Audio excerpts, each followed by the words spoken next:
Welcome back to the topic on the basic techniques of organic chemistry, our first year portion.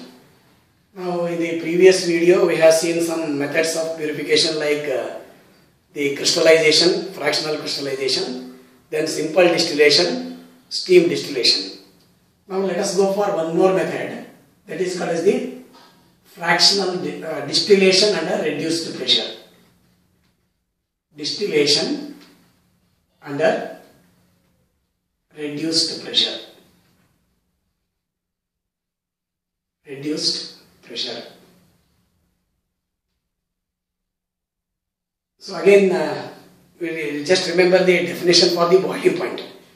The boiling point is the temperature at which the liquid vapor pressure becomes equal to atmospheric pressure. But when you reduce the atmospheric pressure surrounding the liquid, then automatically the vapor pressure will become equal to atmospheric pressure at a lower temperature itself. So that is the principle used in the distillation under reduced pressure. Again, when the liquid has the higher boiling point, if it undergoes a decomposition at its boiling point, we can use this distillation under reduced pressure. So in this method, for example, aniline we can use, which boils at 180 degrees Celsius, but when you heat directly to 180 degree, it may undergo decomposition. It gives some other product. So it can be distilled at very low temperature even by using the reduced pressure method. So in this one we have the same system, that is we have a round bottom flask like this. Then it is having a connection with the this one, water cooled or air cooled condenser like this.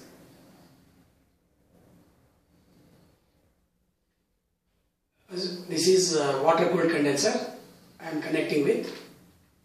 This is water inlet. This is water outlet. Okay, water is moving in this direction. So here water inlet and water outlet. Now what we have to do is, we have to connect this to a flask with airtight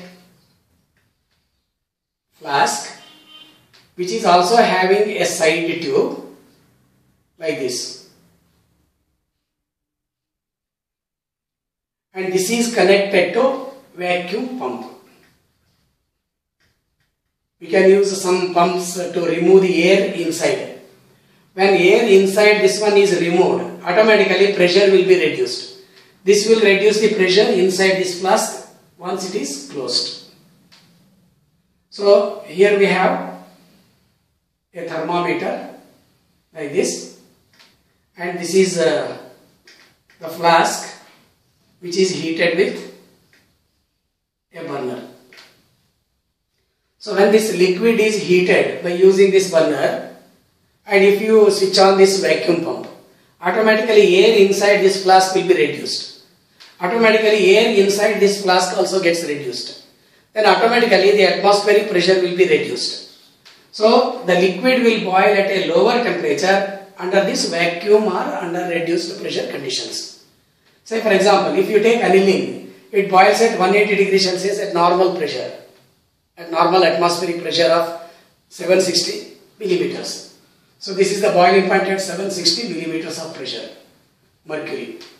But if you reduce the pressure to 15 to 20 millimeter of mercury by using this vacuum pump, then automatically this aniline will boil at a temperature of about 75 degrees Celsius, which is a very much lower temperature as compared to its boiling point. So this principle is called the distillation under reduced pressure. This distillation under reduced pressure is the same as that of this distillation with the steam or steam distillation. So this is one more technique for the purification of the organic liquids. Once that a particular liquid distills out, all other impurities will remain in this one if they are having the high boiling point. The next method is the fractional distillation. Fractional distillation. So if you continue the number, this is the fourth method. and this is the fifth method. Fractional distillation. If liquids have boiling points, boiling point difference of 5 to 10 degrees Celsius, they are purified or they are separated by fractional distillation. Fractional distillation. So in this fractional distillation, if the liquids are having a difference of boiling points of just 5 to 10 degrees, if it is more than 30 or so, then we can use the distillation, simple distillation method. But if they are having the lesser than 5 to 10 degrees Celsius boiling points, that is very close boiling points, then we can purify them or separate them by using the fractional distillation. For example, if you take the benzene and toluene, actually liquids that are available in the petroleum. Petroleum contains various fractions like the gasoline, the diesel oil, kerosene oil and lubricating oil. They are very close boiling liquids. So such liquids can be obtained separated from one another by using the fractional distillation. So in this fractional distillation, the important thing that we use is the fractionating tower. Fractionating tower. This fractionating tower is a long tower like this. It is having an inlet from which is actually connected to this type of flask. But here there are so many outlets, so many hurdles like this. These are actually steps containing various hurdles like this. There will be perforated plates just below this like this.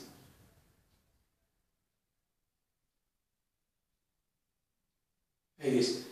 There is an outlet at the bottom, outlet at the top and outlet at various other levels. So when the mixture of liquid taken in a flask is connected to this fractionating tower.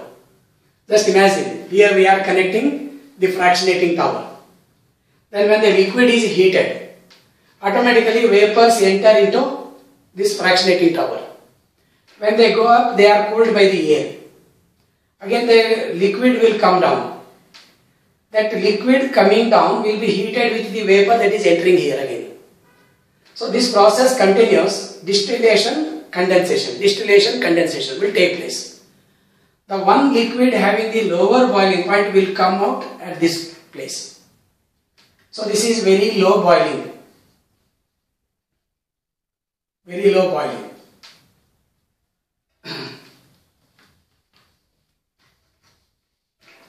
Very low boiling. That means having very low boiling point. While the one with very high boiling point will come out from this type. Very high boiling point. It is because when the liquid vapors enter into this tower, when they move up, they get condensed by using the surrounding air, atmospheric air. Again the liquid will come down and again it is heated with the incoming vapors. So this condensation, distillation, condensation will take place. So the liquid having very low boiling point will reach the top. While this is having lesser boiling point, little higher boiling point as compared to this first fraction. This is having still higher, this is having still higher, this is having the highest boiling point. So like this we can separate the liquids depending on their boiling points by using the tower that is called as the fractionating tower. I told you, crude petroleum, which consists of gasoline, gasoline, the diesel oil, kerosene oil, and lubricating oil. Lubricating oil. They can be separated by using this fractionating tower.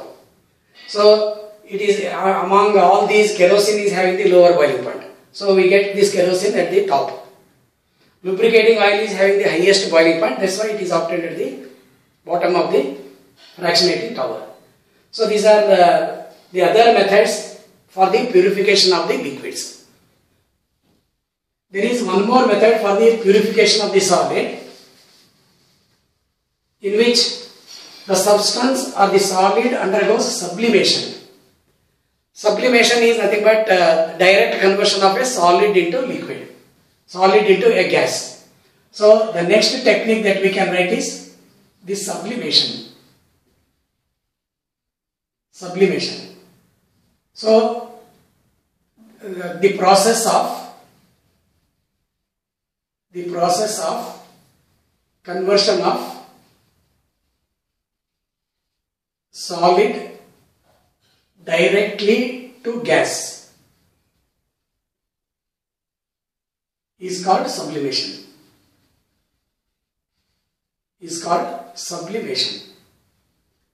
In this sublimation, the vapor pressure of the solid will become equal to the atmospheric pressure before its boiling point is reached. When the substance gets the vapor pressure equal to the atmospheric pressure, automatically it gets converted to the gaseous state. For example, when we are using this benzoic acid, an impure benzoic acid, if you want to purify this benzoic acid, we can subject it to the sublimation. So here we are using a dish in which impure benzoic acid is placed. And here you keep a watch glass or a glass plate. This is watch glass. When you slowly heat this benzoic acid taken in a dish, automatically it gets converted into the vapor. Those vapors will get collected on the inner side of this watch glass. Once you remove it, you can scratch it out to get the pure benzoic acid. Similarly, we can purify naphthalene, camphor, etc. by means of this sublimation process. So, the principle involved in this one is vapor pressure of the solid becomes equal to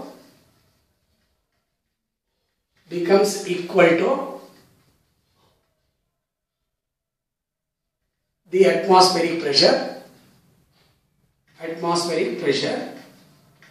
before its boiling point. So camphor, naphthalene, benzoic acid and various such organic solids, they can be purified by using this sublimation process. So these are some techniques used for the purification of the organic compounds. There are two more methods, and one method is actually a modern method for the purification of the compounds.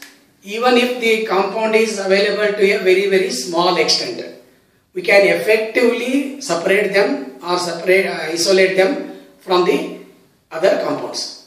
So such techniques that we call it as chromatographic technique. Okay. Along with that, we have one more method that is called as the solvent extraction method. So let me consider that solvent extraction method here itself. So in this solvent extraction method, when the given compound to be purified is soluble in the organic solvent, then if it is obtained from the aqueous solution, the aqueous solution of the compound is shaken with a suitable solvent.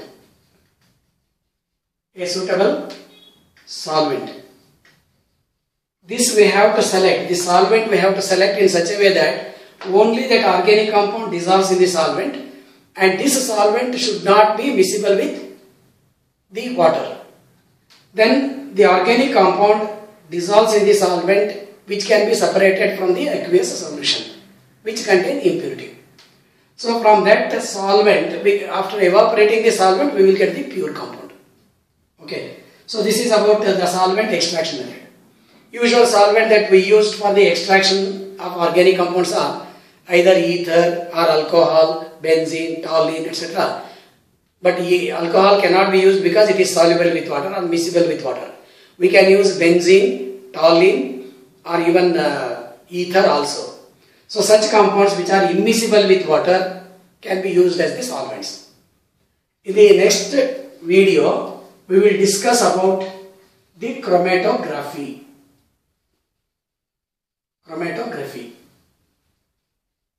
So what are the techniques, what are the principles that are involved in the chromatography, and what are the other terms or materials that we use in the chromatography, all we shall discuss in the next video.